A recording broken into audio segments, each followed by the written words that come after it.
திருச்சிற்றம்பலம். அனைவருக்கும் வணக்கம்.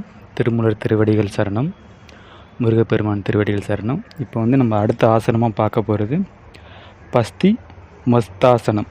பஸ்தி மஸ்தாசனம் இது செய்முறை விளக்கம்.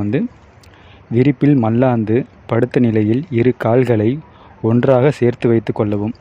பின் இரு கைகளை தலைப்பக்கம் நீட்டி காதுகளுடன் ஒட்டியவாறு சுவாசத்தை உள்ளிழுத்து ஒரே முயற்சியில் இடுப்பிற்கும் மேல் உடலை எழுப்பி கால்களை நீட்டி உட்கார்ந்த நிலைக்கு வரவும்.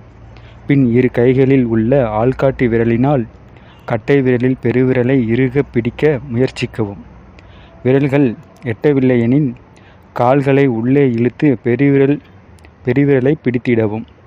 பின் முகத்தை கால்களின் மூட்டுகளின் தொட முயற்சிப்பதோடு வயிற்றை மூச்சை வெளியே விட்ட நிலையில் எக்கவும்.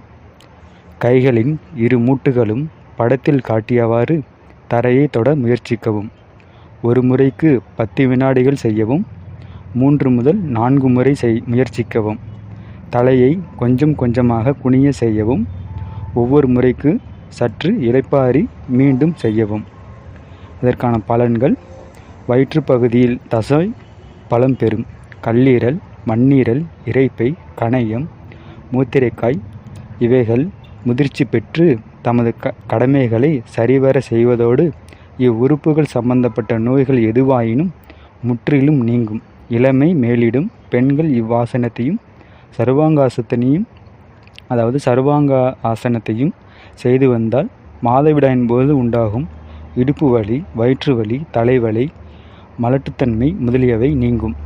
இதுதான் பஸ்தி மஸ்தாசனம் செய்முறை விளக்கம், அதற்கான பலன்கள். இத்துடன் இந்த தலைப்பு முடிவடைகிறது. மீண்டும் அடுத்த யோகா தலைப்பில் சந்திப்போம். நன்றி, வணக்கம்.